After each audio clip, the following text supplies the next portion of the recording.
Welcome guys to the biggest talk show right here in the South. My name is Dennis and Strongface, the coolest guy in Africa, and always here with the gorgeous Obi. How you doing? I'm good. The shop no cool. Well, okay, don't do high five, so you don't think you have gone. Okay, this is Let's Talk on No Limit TV. That is not introduce me. Yep. In case you are new to this corner of the internet, this is where we discuss about everything about anything, let me put it like that. We talk about different industries, bringing you the things you do not know about these industries, be it music, fashion, food, and what have you. All right. We bring the best of the best. That should be the important thing. Bringing you guests that you won't know they are there, and putting the spotlight on things that you don't even know happens there. Okay, so we will go on a quick break, and when we are back, we'll be introducing our guests and going straight to the business of the day.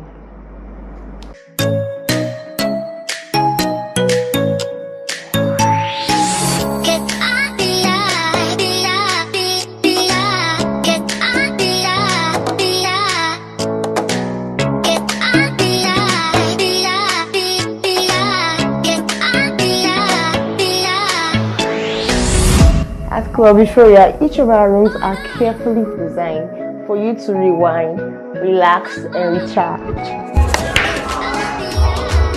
Perfect. There's only one sports bar that brings you perfection that comes with luxury and style, and that's Club Euphoria. So join me every weekday and every weekends for the most amazing experience at the exclusive lounge of Club Euphoria. Trust me, we enjoy the best of sports right here and chill drinks. Big things. Club Euphoria is more than just a sports bar. Are you looking for a place to wind down with your girls and meet great guys?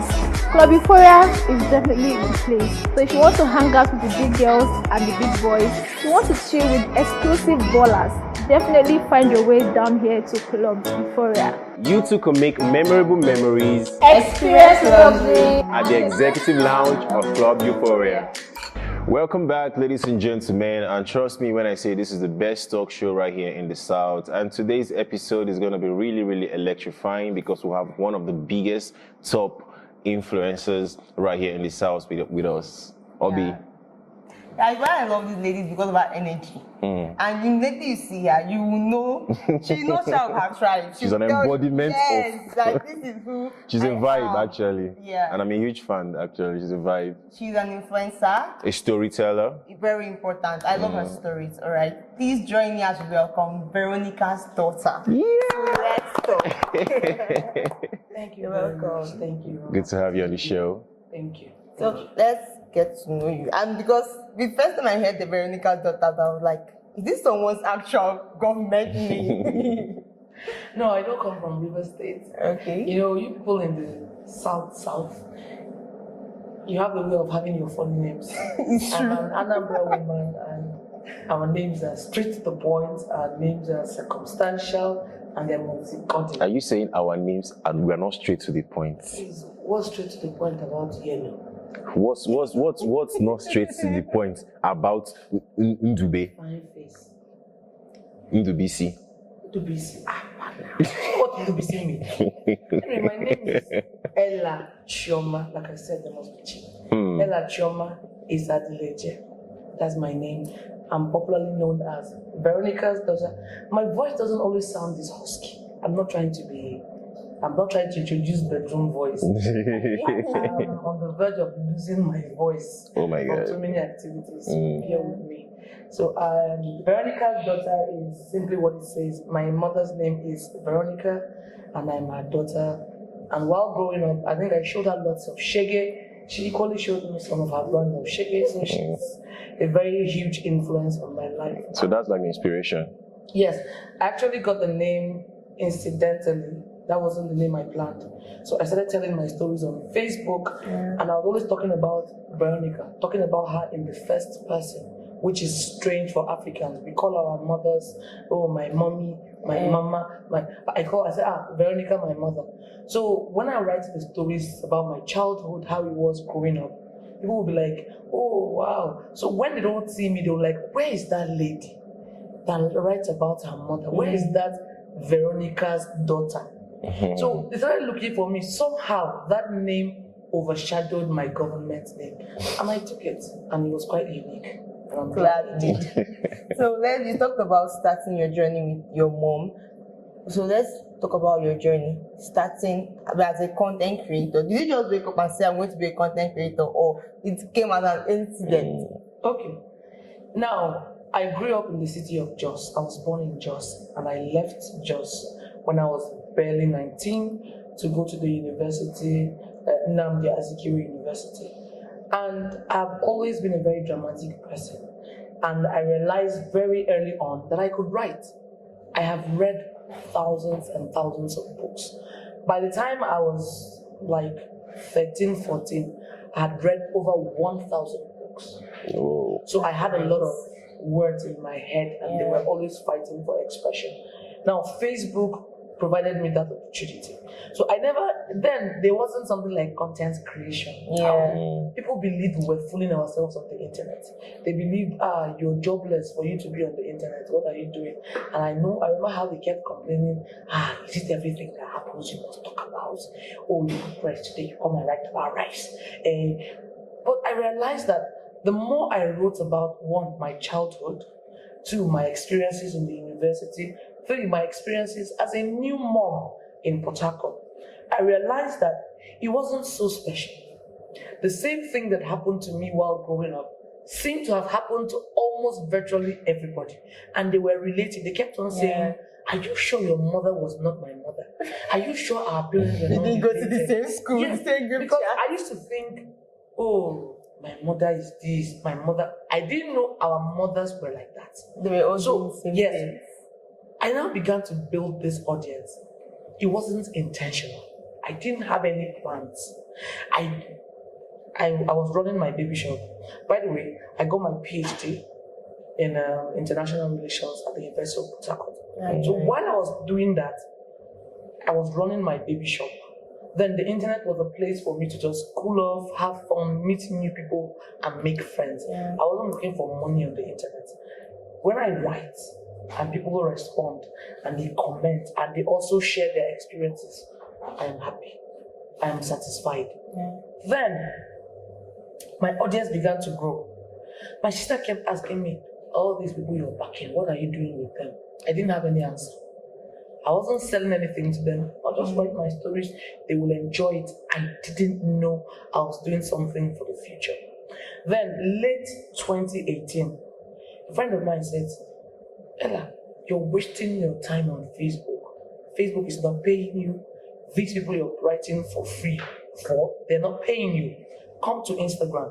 Before you know it, I'm like, Instagram is too perfect. I'm a very casual person. I'm a very natural person, and I've been on Instagram, but I couldn't hack it on Instagram. When I get there, everybody's wearing makeup, Glamour, I'm shaking. I'm like, I can't do this is not me. So when I come, I drop one post and I move away for like 2 months. I just had like 2,000 plus followers on Instagram. So with this encouragement, I said, okay, let me give Instagram one more chance to prove to me that I can do it. And I decided I was going to try as much as possible to put in my best. So whatever I posted on Facebook, I'll just lift it, go to Instagram and post it. But the marked difference between the both platforms was that on Facebook, you can write without a picture. On Instagram, you can't. There must be a picture. And I wasn't the picture kind. Every image I saw on Instagram were perfect. These people, they're not suffering in their life. They didn't have pimples. They were nice. And I wasn't that kind of nice. I decided, if I'm going to do Instagram, I am going to come to Instagram exactly as I am. I wasn't going to make any extra effort to look a certain way for Instagram. And that was something almost nobody did. So I came on Instagram. My short hair, I came on Instagram without earrings as usual. Then I'll wear my Adieu Papa t-shirt, I'll tie my wrapper as a typical African woman, and people went ballistic. They were like, how can you dress like this? But those who were like me, they were like, oh, you mean nobody will arrest us if we appear on Instagram like this? And before you know it, people began to read my stories on Instagram. Don't forget, around 2018, Instagram was for videos. Then it was 15 seconds videos and pictures and beautiful pictures. People weren't really writing stories. And there was a finite amount of words you could use. But Facebook was, you can write till you drop and nobody will say anything. So on Instagram I started writing and people started reading and they started commenting. And by December of that same year, I had gotten to over 10,000 from 2K. I got to over 10,000.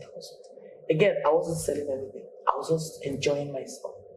Then, one day, someone says, oh, Veronica'S daughter, do you run ads? I'm like, no, I don't run ads. She said, why? I said, because I don't know how to run ads. I'm busy playing here.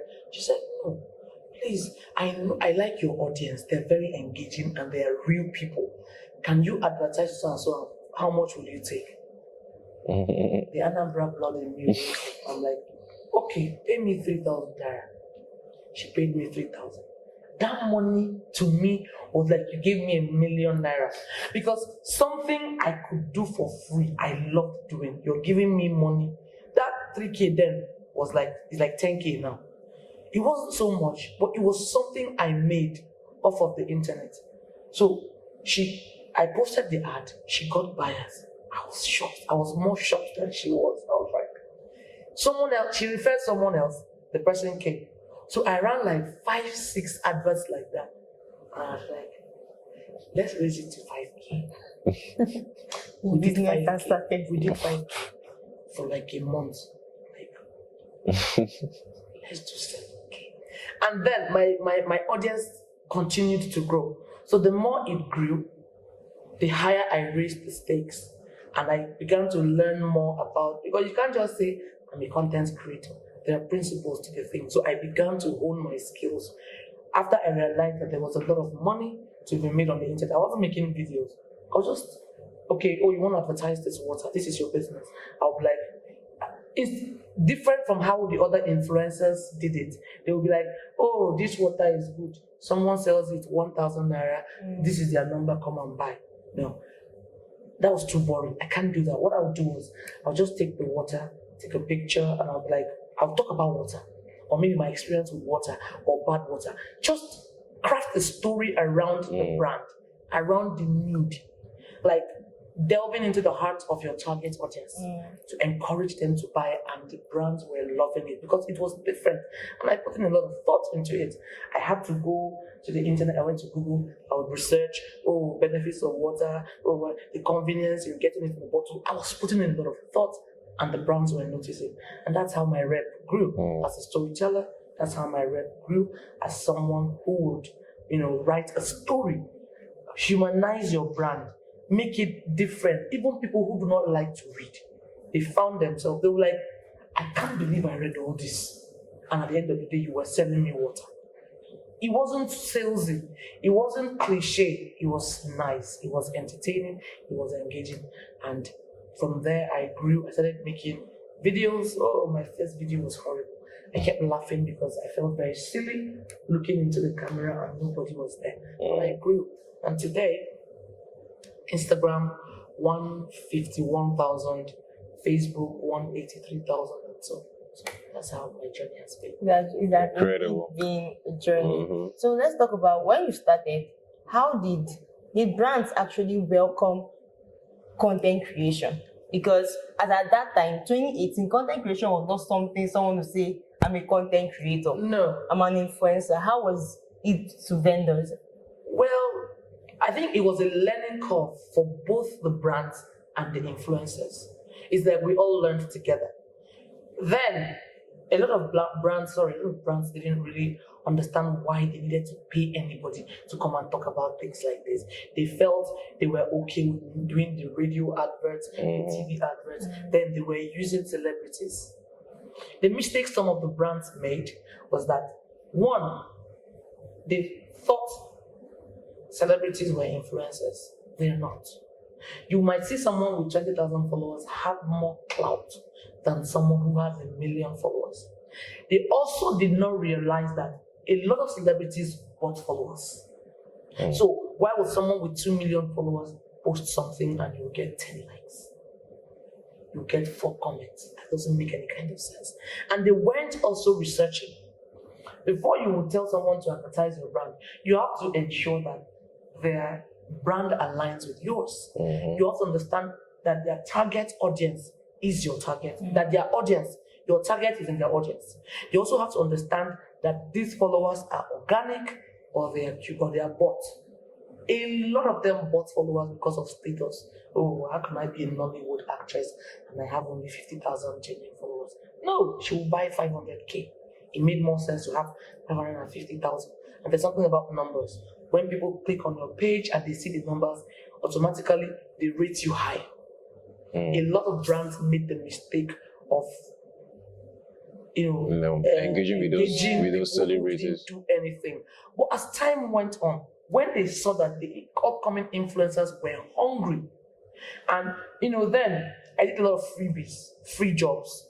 Okay, let me give you an example. I know a woman whose husband sells electronics. And she came to me, she was like, she likes what I do, and she wants me to advertise her husband's business. But that her husband would never agree to pay me so and so amount of money because he doesn't believe in this. I said, okay. She paid me. And I came to their shop and I did the videos and everything. The man was like, he was just smiling. He was looking at me like someone who had deceived his wife. I said, okay. I was just praying my mind. We ran the adverts. The man himself called me. He said, Madam, I've been no believer, but I've not made a sale, but I've been getting people calling me, coming to the shop to come and check if it is genuine. And I've never had that kind of activity, except for maybe referrals and working. Then I also had a baker friend whose husband was a banker. She said, okay, she baked the cake and I loved it. I was like, why you put it on Instagram? She said, people don't order cakes on Instagram. I said, what? I said, well, I opened that account myself. The other said, madam, nobody will come to Instagram to look for a baker when they have bakers around. I said, let's try. We opened the Instagram account. So we started curating content for her. She will bake, I will make a video for her, we started posting. Then she was now making cakes for her husband's colleagues. Then I started posting the cakes she made for me. And within 6 months, the husband was the one helping her roll dough. He was telling me, I will never doubt you again in my life. Man, rolling dough.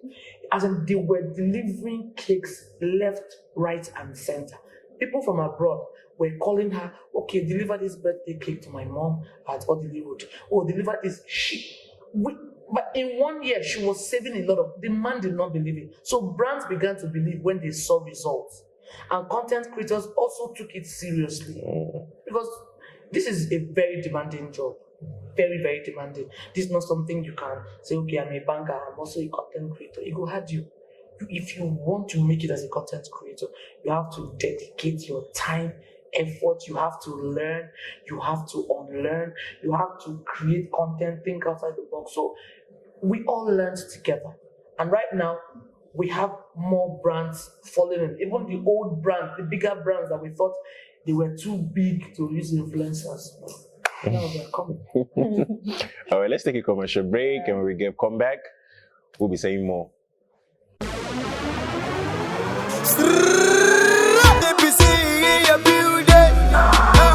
no limit TV in your blood. You know we paper chasing, ain't nobody stopping us. Yeah, all of my guys go turn it up. All of my girls go turn it up. No limit TV, the TV you watch is the one of your fellas that copy us. No limit TV, we don't air. Audiovisual, we show clear. Entertain you with dance, drama, music, hip hop. Entertain you with dance, drama, music, hip hop. So we better turn it up. No limit. All day we better turn it up. No limit. Sports, entertainment, and the TV show. No limit. All day we better turn it up. No limit. Yes, no limit TV on. There's no limit to it on.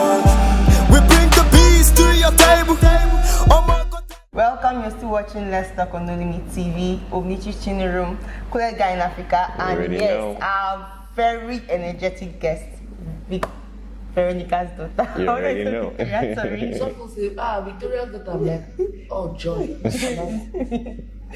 So, before we went on the break, you talked about content creation being demanding.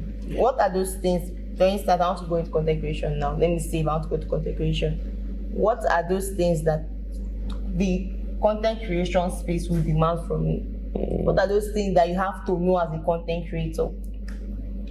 Number one is your time. I'm a mom of 4, right? I have my own business, and having to combine family, business, influencing, and all that. I'm also a public speaker. It's a whole lot.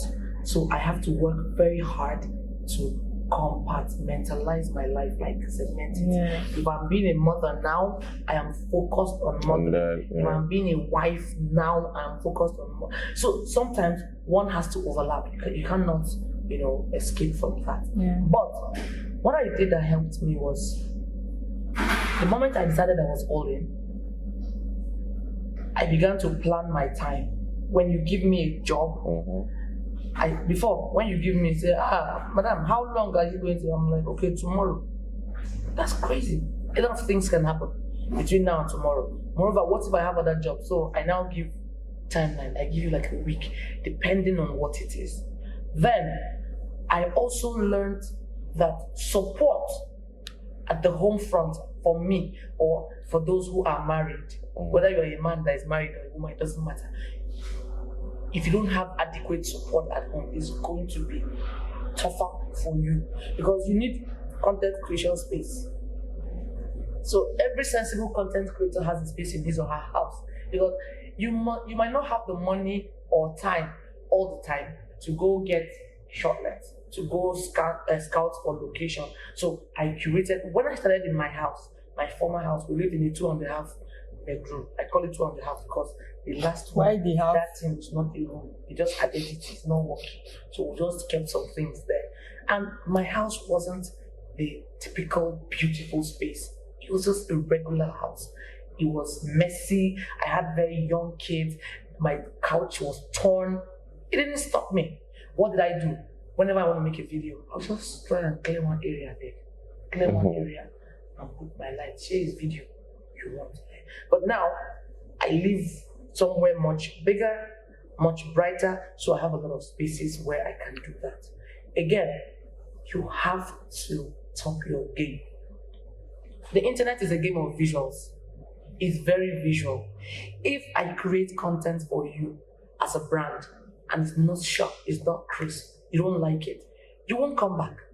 Apart from you not coming back, when the audience, when they're watching it, it doesn't move them to check, who did this?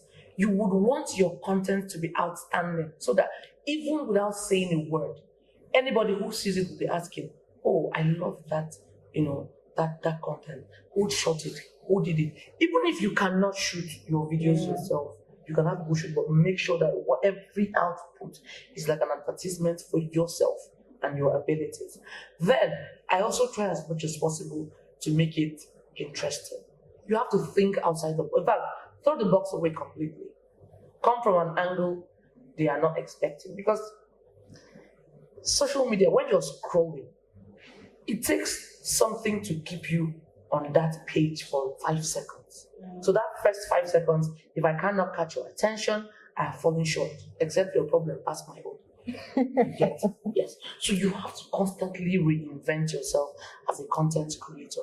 And you have to embrace the spirit of collaboration. It's very, very key. It's not everything you need, you have. Sometimes there are even some extras you need in your content. There are some places you need to go and the budget you were given just doesn't cut it. It is your relationships with those people. Everything, the problem we have that a lot of content creators, everything is money. You want to be paid here and now. Life doesn't work like that. You may get paid, but guess what? Some monies that you will never get simply because you did not embody the spirit of collaboration and relationship. A fellow content creator has something and you are asked, you feel that, they don't pay money. you want to call you. That's not how it works. The person will owe you one. Your own time will come when you will need such a person. Someone will have a camera you need. Someone will have a plug for a location you need. Someone, like the other day, I went to a shoplet. I didn't pay because someone else had booked it. So it was like a 3-bedroom. She was doing upstairs and I was downstairs doing my thing. I didn't pay a dime. Now, if we did not collaborate, if it is always, oh, pay me money, she wouldn't have allowed me use her space that she paid for. This is just common sense. So as a content creator, you have to be social. You have to improve on your craft. Learn some basic editing because sometimes the editors will mess you up. Learn basic editing, improve as time goes on so that you can deliver jobs on your own. And you can also deliver low budget jobs. Everything must not be big ones. There's some small jobs that small vendors will give you, and it takes you 1 hour. You don't run and finish it. You talk about being a mother, and I noticed that some of your content, you include your family into it. You know, some people like to keep their family outside internet space. Depend how you are a public figure and always in the faces of people. How do you do that? And it doesn't make your family members feel maybe weird or something else. Okay, now, it's not, people think, oh, Veronica don't have secrets. That's not, whatever you see me put out online is public knowledge. You don't know where I live. Do you? You don't. I don't put out my children's school. I'm security conscious, but I also know that I am a family life content creator, more or less. So what's a family life content creator without a family? And my kids and my husband, they form part of my content even when I was just writing, when I wasn't making videos. And I also believe I am helping my kids are very comfortable in front of the camera. Very. Maybe except for like one. My son is, I had him, he was very mature. When I had given birth to him from the hospital, realized he's a matured man. He doesn't do any of this. So you gave birth to a matured man? Actually, yeah, I gave birth to a man. He was never a boy. So, but even him, he has developed some confidence. So when they see me do stuff and I invite them into my videos, like my daughter, my older daughter, if she sits down here, I can tell you for free, she will run this program without batting an eyelid. She's 12. So I feel I'm also helping them. I'm not saying they must be content creators when they grow up, but they need those public speaking skills. They need those confidence skills for whatever life has to throw at them. So I don't see it as me putting them in danger because I don't let out sensitive information about them. They are there, you know their names. When you see them anywhere, you know them, but that's as far as it goes. That's it. So talking about people not having secrets, we've come to a stage in content creation where everything is outside. Some people post things that you'll be asking yourself, why you show me this thing now? What's the essence of this video or this screenshotting WhatsApp chats and posting? Yes. Do you really think, as a content creator, do you think it's necessary? That part of content creation, because everybody now is a content creator. Well, what you have to understand is this: number one, a lot of people do not have home training. I'm telling you, if you have home training, no matter how crazy you go, there are lines you can never cross. There are some jobs that were offered to me. The fact that you're even offering me this job is annoying because I'm like, you actually are offering me this.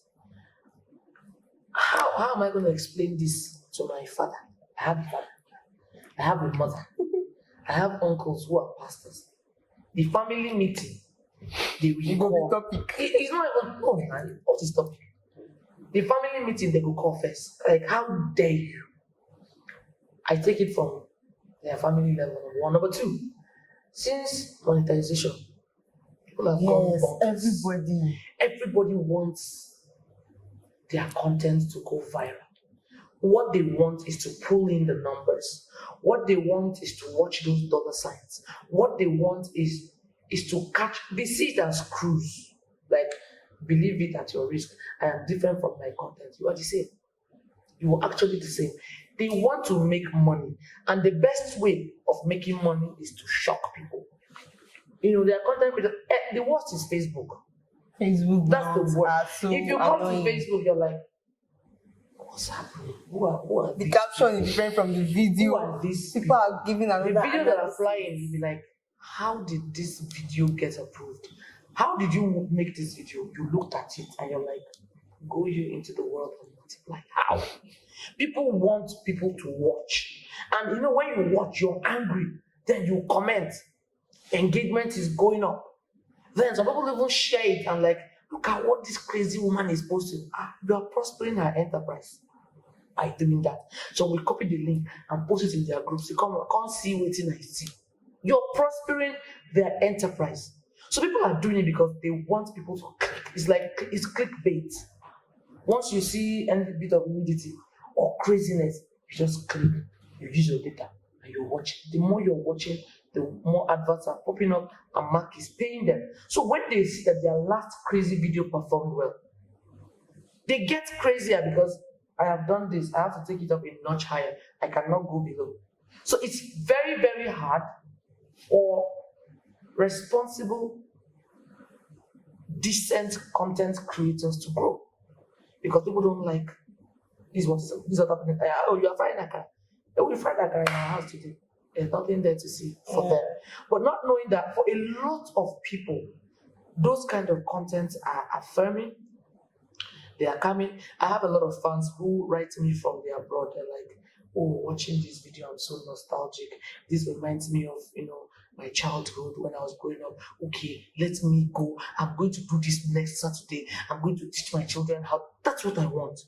To like bring you back to your roots. Like take you back so that you can also create such kind of memories for your children. So what do you think will be the solution now for this content creation saga of bringing out things that you feel they should not be there? What will be your advice to content creators? I'm not advising content creators because the economy is very hard. So as you're advising them, have some money you're giving them because in their mind they're making money. Why would you argue with something that puts food on my table? Yeah. A lot of them see it as a means to an end. They see it as this means justifying the end, as long as it earns me an honest living. But it will not be honest if you're misrepresenting yourself, you're spreading falsehood, you're spreading nudity, indecency, and you're encouraging people to go wild. That's not responsible, right? So I don't have any advice for them. The only thing I can say is the internet never forgets.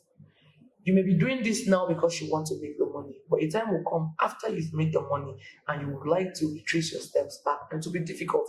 These things will persist. They are there. Your children will see it. Your children's children will see it. And is this what you would like your children? When you're dead and gone, this is what your grandchildren will know of their grandmother, of their grandfather. Those are these legacy questions. Those are the things you want to ask yourself.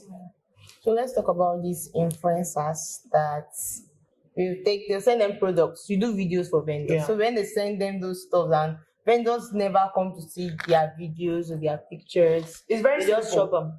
The problem is that some vendors send you things as gifts. That's one thing. It has happened to me. You sent me a jacket. I didn't ask for a jacket. You said, oh, Mama, I love the things you do. Oh, by the way, don't call me Mama. I love the things you do. Oh, I'm an upcoming brand. I want to gift you this jacket. I know you like Ankara. Take this jacket. That was all. I took the jacket and I kept it. I kept it because I didn't really have anything to wear it with. This lady, after like a month, she came back and said, Mama, you don't want the jacket. You don't like it. I said, no, I like it, but right now, I don't have anything to wear it with. As soon as I do, I'll let you know. She said, okay. Almost every week, she was hounding me. I was like, I said, what's the problem? She said, hey, I want you to post and tag me. Why didn't you tell me that in the first place? You said you're giving me this as a gift. You didn't say anything about tagging or posting it for you. I wore it once, I tagged her, and I never wore it again. And that was when I learned, vendors, when you're giving anybody anything, be clear. Some vendors do not have the money to run ads, which is valid. So we do a trade by barter system. There are some people that will say, okay, because of that, your advert is, let's say, 1 naira. I don't have this 1 naira to give you. Can I give you my products in exchange for this service? I'll be like, show me what you have. She shows me what she has already. Okay, let me take this. I'll now try to make it commensurate. If my advert is 1 naira, let me look for something commensurate to 1 naira. You cannot send me a 15,000 naira dress and expect me to make you a 250,000 naira video. Why would I do that? These are the issues. Some of them are too afraid to be clear on what they want. If it's an advert you want, state it. Then if you have timelines, state it. A lot of vendors and brands don't really know how to use influencers. For someone like me, I tell you, if you want us to work together, we'll talk money, we'll talk deliverables. Okay, you're paying me for one video, one post, one story post on this. When do you need this? You say, okay, I have clearance sales happening by the end of the month. This is the beginning of the month. Okay, so when do you want me to post? Start posting from the 20th. So I will know 20th. I have a refund policy. If I do not meet up to my own end of the agreement, you're liable for a refund. Then some people will say, don't refund. Let me use it for something else. That's fine. Every influencer should have a return policy. You're not God. You might mess up someone's order, then you refund. But a lot of the problem lies with the vendors. Sometimes they go to very big influencers that they cannot talk to. Then they fear. That's why some influencers are moving mad. Because they have this God complex. So a small vendor will have like 10K followers. You don't run, go me person will get 2 million followers. After you pay her money or you give her products, she might not talk to you again for the next 3 months. Because for her mind, what you will do, your turn never reach. And you guys did not agree on any timeline. And you are afraid to call her out because you don't want to get on her bad side. There are no consequences. So you are there waiting until any year she decides to remember you, or you know someone who will talk to her. It doesn't work like that. These people are working for you. You are paying them for a service. If they do not need the money, they will not be here doing it. We are overestimating them. You are paying me. You're my employer. All I need is tell me what you need me to do. Let us agree. Most times that these things happen, there's no agreement. You just send, Mama, I love you. I let me send you. You will not pack goods of 200,000 naira for a vendor whose capital is up to 1 million. But you did not tell her what you're looking for. You are hoping that she would have the fear of God and tag you. Plenty of them, even God, they fear them. That's number one. Number two, you didn't tell her. She may have forgotten. She has a lot to do. She may have forgotten. So tell them, okay, man, I don't have money, but it will be my pleasure and honor if you wore this and tag me. Then some vendors will sell something. Oh, I come to your DM. Oh, I like this water. Let me buy it. How much? 1,000. I buy it. Then you now come to me and say, man, when you drank the water, you didn't tag me. You didn't pay me for a tag. I paid you full and square. Why will I tag you? It's my right to tag or not to tag. The tagging is a paid service because I'm giving you visibility. You didn't pay me. You didn't say, oh, because I'm hoping you will tag me, take this water for 500. Man, I'm removing 500 so that you will tag me when you use it. I'll be like, okay, I'll do that. Now there's an agreement. But you sold me 1K, like the money. I collected it. It's mine to do as I deem fit. So if I tag you, it's out of the goodness of my heart and I felt, oh, the water was so nice. Let me tag this person.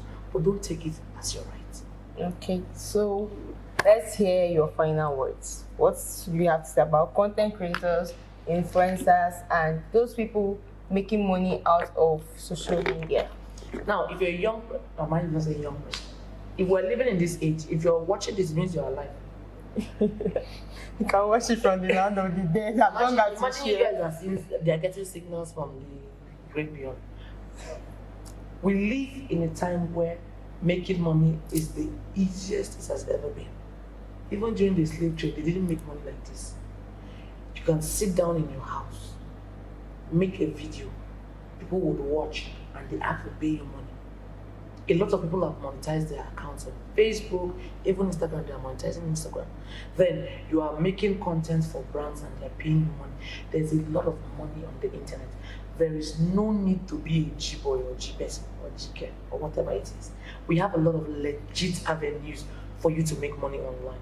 You're a dancer. Oh, brands are looking for you to dance and grab attention. You're someone who can sing. Oh, the exposure social media gives. We have a lot of TikTok celebrities, people who blew on TikTok, people who blew on Facebook because they were just posting their content and people loved it. They became popular. Then they now entered mainstream. So it's nobody, as long as I cannot stop your page from being seen by anybody, it means I can never stop you from growing online. And whatever you're doing, as a mother, I'm talking to women now, as a mother, whatever, please, self-improvement is key. Self-improvement is very, very important. You have a voice, is valid. Whatever business you're doing, whatever product you're selling, there's a space for you online. We're buying soup online now. We're buying pap online. We're buying drugs. You know, our pharmacies are online. Literally everything. Mama Put is online. Everything is online. So you don't have any excuse. You don't have any reason not to come online and make money, even if it's WhatsApp. So before you called, we live in a society where businesses and brands have competitions. Would you say your brand is the biggest brand here in the city of Port Harcourt? Would you say you're the biggest influencer? I cannot say that. Why? Why would I say that? There are some rumors running around town that you claim to be the biggest influencer. I claim, or they are claiming I am. You know, that's the rumors with the hearing. That I claim. It can never show me evidence where I claim me. Or are you the biggest influencer? Would you consider yourself the biggest influencer? No, I'm not sure I can say that. Am I big in Port Harcourt? Yes. Are you number one in Port Harcourt? Oh, I cannot be numbered. Right? I don't do numbers. I don't do number one, number two, number three. I don't do that. Talking about numbers, you have one of the biggest numbers in terms of your followers and all that. So why would you not say you're number one? By what metric are we checking? We're talking about your level of influencing your...